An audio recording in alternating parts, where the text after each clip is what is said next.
The Silver Chair, The Chronicles of Narnia 4 by C.S. Lewis.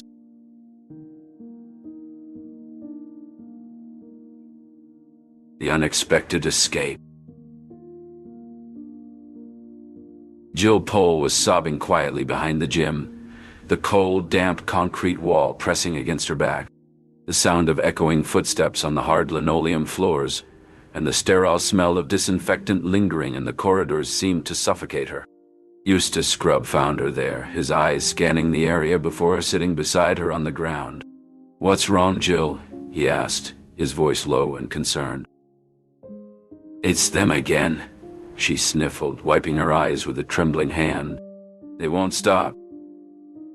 Eustace looked grim, his jaw clenched in frustration. "We need to get away from here," he said, glancing around cautiously. "Follow me." They crept along the wall, ducking under windows until they reached the laurels. "We can hide here," Eustace whispered, pulling Jill with him under the thick leaves. The air was heavy with the scent of damp earth and decaying leaves. Suddenly a shout came from the gym. "Someone's behind the gym." Panic surged through Jill as she followed Eustace, climbing up the shrubbery towards the door at the top of the wall. "It's always locked," she panted. "Not today," Eustace said, reaching for the handle. To their amazement, the door swung open, revealing not the moor they expected, but a world bathed in brilliant sunshine. The warm breeze carried the sweet scent of blossoms, and the sound of distant laughter echoed through the air. Jill's eyes widened as she stepped through the doorway. "Is this?" she breathed. "Narnia," Eustace finished for her, a smile breaking through his anxious expression. Before them lay a land of wonder, where trees towered above them like giants and creatures peered from the shadows. A majestic lion approached, his golden mane shimmering in the sunlight.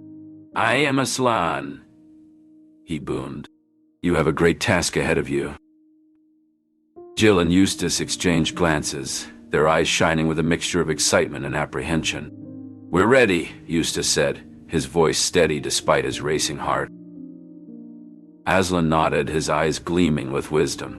"The ancient magic of Narnia has brought you here for a reason. You must recite the spell to unlock your destiny." Eustace took a deep breath and began. "In the name of Aslan, the great lion, we call upon the ancient magic of Narnia. Open the door to new beginnings and grant us passage to our destiny." The air hummed with the power of their words, and the world seemed to pause, listening. The path before them now glowed with an ethereal light, inviting them to step into a story much greater than their own. With hearts pounding, Jill and Eustace crossed the threshold into Narnia, their senses alive with the magic of the land. Aslan's task. Jill Pole and Eustace Scrubb stood before Aslan in the magical land of Narnia. "You have been chosen for a most important task," Aslan said, his voice deep and commanding. "Narnia is in peril, and only you can set things right." Jill's heart pounded in her chest. She had never imagined that she, an ordinary schoolgirl, would be tasked with such a responsibility. "Your mission is to find the lost prince of Narnia," Aslan continued. "The king has no heir, and the land is in need of a rightful ruler. You must seek out the prince wherever he may be, and bring him back to his father's house. But how will we find him?" Eustace asked. "Narnia is a vast land, and we are but two children." Aslan smiled, and his golden mane shimmered in the light. "You will have guidance, Eustace. You will meet an old friend who will aid you on your journey. Together, you must journey north to the ruined city of the ancient giants. There, you will find instructions that will lead you to the prince." "And how will we know the prince when we see him?" Jill asked. "You will recognize him by his actions," Aslan replied. "He will ask you to do something in my name, and it will be your duty to follow his request without hesitation." Jill and Eustace knew that the future of Narnia depended on their success. "You must be brave and resourceful," Aslan concluded, his gaze filled with an unwavering belief in their abilities. "Go now, with the knowledge that you carry the hopes of all Narnia with you." With a final nod from the majestic lion, Jill and Eustace embarked on their journey, their spirits lifted by Aslan's faith in them. They traversed through the lush forests and over the rolling hills of Narnia, each step taking them closer to the unknown challenges that lay ahead. Their quest had begun, and with each passing moment they grew more determined to find the lost prince and restore harmony to the land they had come to love. Perils of Ettonsmoor. Jill, Eustace, and Puddleglum struggled through the thick fog that shrouded Ettonsmoor. The ground was treacherous, and the cold bit through their cloaks. "I can't see a thing," Jill complained. "Are we going the right way?" Puddleglum peered into the mist, his long limbs casting eerie shadows. "Hard to tell," he muttered, "but we must keep moving. We can't stay put with night falling." Eustace shivered, fear creeping into his voice. "Giants. Do you think we'll encounter them?" Puddleglum's eyes narrowed. "Hope not, but we must prepare for the worst." As they pressed on, the terrain grew steeper, and the distant roar of a river reached their ears. "The Shribble," Jill said, recalling their map. "If we follow it, we'll reach the ruined city." Eustace's eyes lit up at the mention of the city. "That's where we'll find Prince Rilian." "Yes," Jill agreed, though her voice lacked conviction. The thought of facing giants daunted them all. "But we won't let fear stop us," she added with determination. "Aslan has given us a task." Then as the last wisps of fog lifted, they saw them. The giants of Ettonsmoor. Their massive forms loomed like mountains, their voices thundering across the land. Eustace's eyes widened in fear. "Those are giants, aren't they?" "Aye," Puddleglum said grimly. "And they stand between us and the ruined city." Jill squared her shoulders. "We'll have to be clever. We can't fight them, but we might outwit them." They waited until the giants were distracted, then began their treacherous journey, darting from rock to rock. Suddenly, a booming voice called out, "Who goes there?" A giant, towering above them, peered down with curious eyes. Jill's heart raced as she called up, "We're travelers lost in the fog." The giant scratched his head. "Lost, are you? Well, you'd better come with me. The Lady of Harfang, who takes interest in all unusual travelers, will want to see you." And so, with a mix of trepidation and curiosity, they followed the giant, their fate now intertwined with the mysterious and enchanting Lady of Harfang, a woman of beauty and grace, whose intentions remained uncertain. Deceptive comforts. As Jill, Eustace, and Puddleglum ventured further into Ettonsmoor, the harsh landscape gradually gave way to a more welcoming sight. Looming before them stood the imposing castle of Harfang, its walls bathed in the warm glow of the setting sun. The promise of comfort and respite after their arduous journey was irresistible. "Look at that, Puddleglum, a real castle just like in stories," Jill exclaimed, her eyes sparkling with anticipation. Eustace nodded eagerly.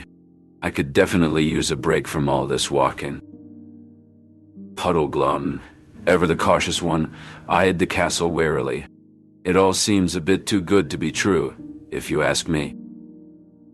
But the allure of Harfang was too strong to resist, and they soon found themselves approaching the massive gate.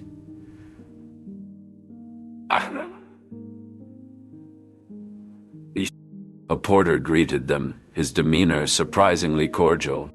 "Welcome, travelers," he boomed. "You are most fortunate to arrive before the gate is shut for the night." As they stepped inside, the castle's interior was warm, and the scent of freshly baked bread wafted through the air. "This is incredible," Jill exclaimed. Eustace already felt more relaxed than he had in ages. "I think we made the right decision to come here." Puddleglum remained guarded. "Let's not get too comfortable," he warned. "Remember, we're here for a reason.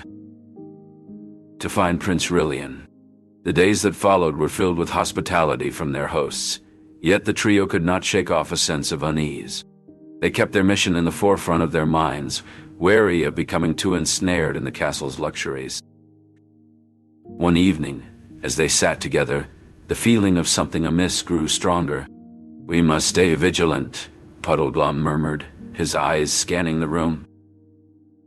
A knock on the door brought a giant with a tray of treats. "For our esteemed guests," he said, leaving them with a smile. Once alone, they looked at each other, the unease now clear.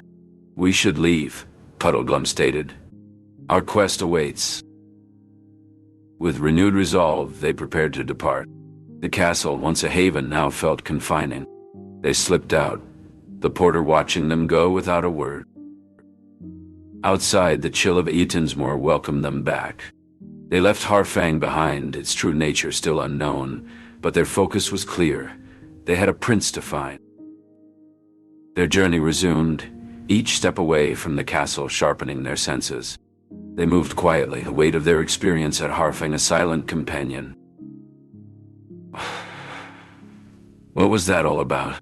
Eustace finally asked. "We were too welcomed," Puddleglum replied. "It's best we stay alert." They continued, the rugged terrain, the desperate turn. In the dimly lit underland, Jill, Eustace, and Puddleglum felt the oppressive silence, a stark contrast to the chaos they had left behind.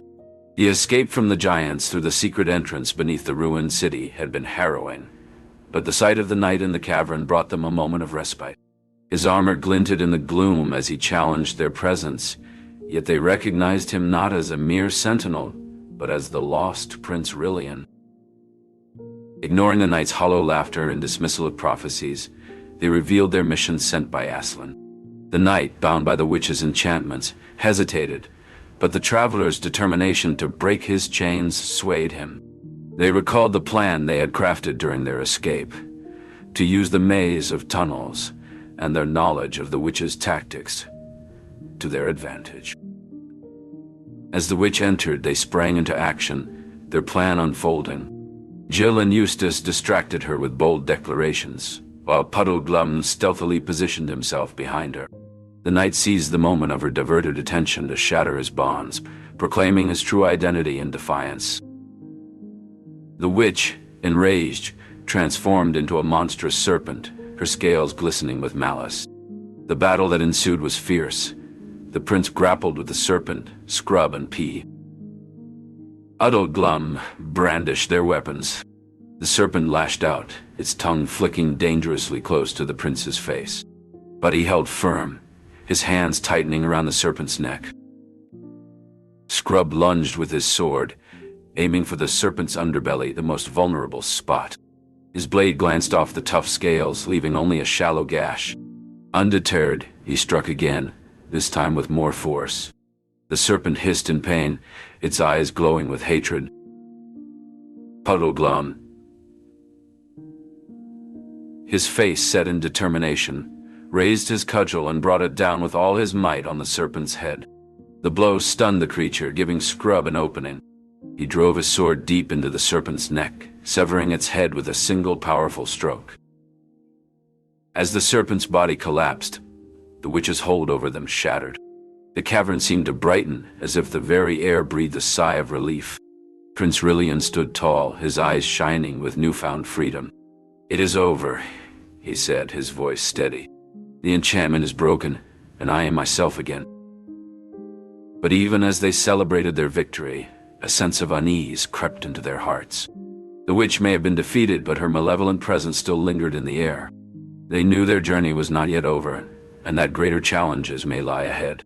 Yet, with Aslan's guidance and their unwavering friendship, they would face whatever came their way.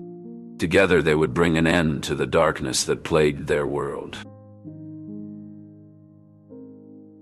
The true identity.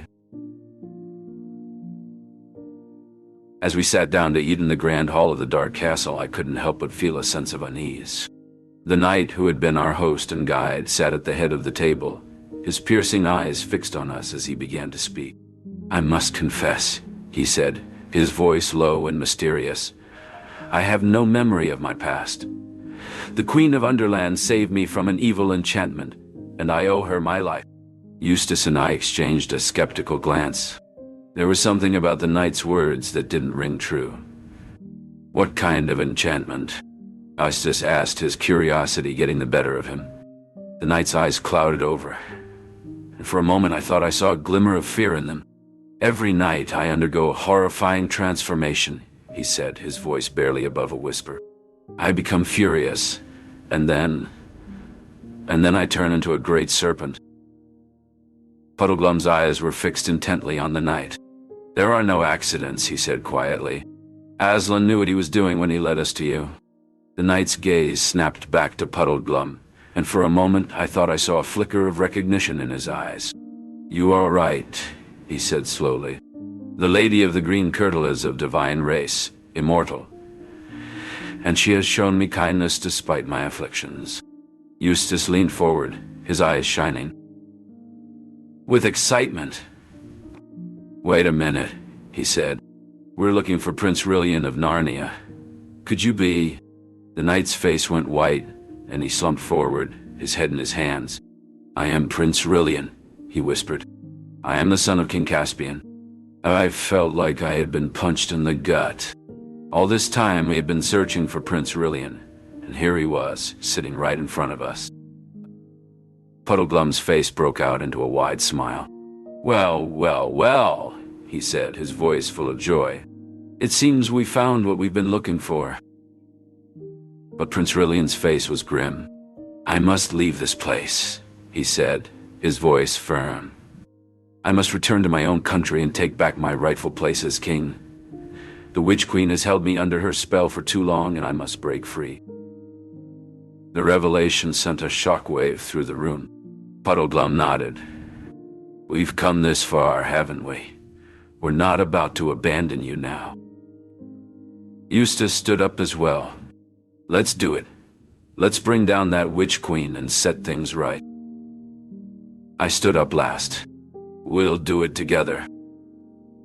Prince Rilian smiled at us, a true smile that reached his eyes. "Then it is settled. Tonight we make our stand, for Narnia and for Aslan." Restoration of hope. Jill, Eustace, and Puddleglum stood resolute, their eyes reflecting the unwavering determination that had carried them through countless trials during their quest to find Prince Rilian. Unraveling the truth about the witch and her sinister intentions had fueled their journey, and now they were poised to bring hope back to Narnia. "We must act with haste," Jill said, her voice steady despite the nerves fluttering in her stomach.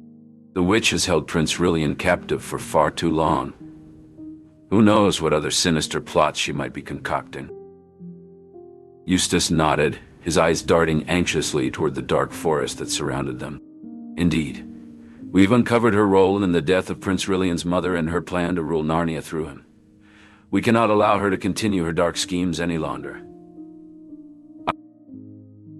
Puddleglum, the wise and witty Marshwiggle, added his thoughts. "Aye, and let's not forget her alliance with the giants of Harfang. Their size and strength, though gentle by nature, could pose a significant threat if the witch has twisted them to her side." Jill shuddered at the thought, her determination hardening further. "We must warn King Caspian and the Narnians of this potential danger. But first we need to ensure Prince Rilian is freed from the witch's grasp." As if on cue, their attention was drawn to a rustling sound. Emerging from the shadows, illuminated by the soft moonlight, stood Prince Rilian. He appeared more regal and handsome than ever, but his eyes held a haunted look, and his movements were stiff, a lingering effect of the witch's enchantment. "You have come to rescue me," he said, his voice hollow and devoid of emotion. "I knew Aslan would send someone, but I fear my liberation may come too late." Jill took a step forward, her heart overflowing with compassion. "It's not too late, Your Highness. We're here to break the witch's spell and set you free. Together, we will overcome her dark magic and restore hope to Narnia." A spark of determination ignited in Prince Rilian's eyes, and his posture straightened. "Then let us waste no more time. The witch's lair lies underground, a chamber steeped in darkness and malevolence. We must confront her there, and put an end to her hold over me and my kingdom." Without hesitation, the group followed Prince Rilian into the depths of the Underland. As they ventured further, the air grew colder and heavier, and the flickering torchlight cast eerie shadows on the walls, a foreboding reminder of the challenges that lay ahead. End of chapter. Oath. Journey through the Underland was treacherous, with the path winding and narrowing as they descended. The air was thick with a sense of foreboding, and the silence was broken only by the distant drip of water and their own cautious footsteps. They knew that each step took them closer to a confrontation with darkness, yet their resolve did not waver. Prince Rillian led the way, his familiarity with the paths of the Underland evident in his confident stride. The group's trust in each other was their greatest strength, and together they moved forward, ready to face whatever lay ahead in their noble quest to free Narnia from the witch's shadow. New beginnings. New beginnings. Jill Pole stood at the school gates, a sense of calm defiance about her. The bullies, a group of girls who had made her life miserable, approached, but Jill's thoughts were elsewhere. She remembered Aslan's words, the roar that had echoed through her very being, instilling a courage she never knew she had. "Nice outfit, Pole," sneered the leader, Sarah. "Planning to run off to another world again?" Jill met her gaze, unflinching. "Perhaps, and if I do, I'll return even stronger." Eustace, no longer the timid boy he once was, watched with admiration. He remembered the dragon's scales falling away, revealing a new self. And he knew the same transformation had occurred within Jill. "What's that? Learned how to be brave?" Another bully, Jess mocked. Jill's smile was serene, thinking of the Marshwiggle's peculiar wisdom. "No, Jess. I learned to see beyond fear, to find strength in the most unlikely places." The bullies exchanged glances, their bravado faltering. Eustace stepped forward, his support unwavering. "We faced trials you can't fathom, and we've emerged the better for it." Sarah's eyes lingered on Jill, a hint of curiosity replacing her scorn. Maybe we could hear about it sometime." Jill nodded. "I'd welcome that. Perhaps during lunch." As the bell rang, everyone started to move towards the school building. Jill and Eustace walked side by side, a silent agreement forming between them. They would share their story, not to boast, but to bridge the gap that fear and misunderstanding had built. As they entered the classroom, Jill felt a sense of belonging she had never known before. Today, she was not just a schoolgirl. She was a traveler of realms, a friend of kings, and a witness to wonders. And perhaps in time, her classmates would see that too.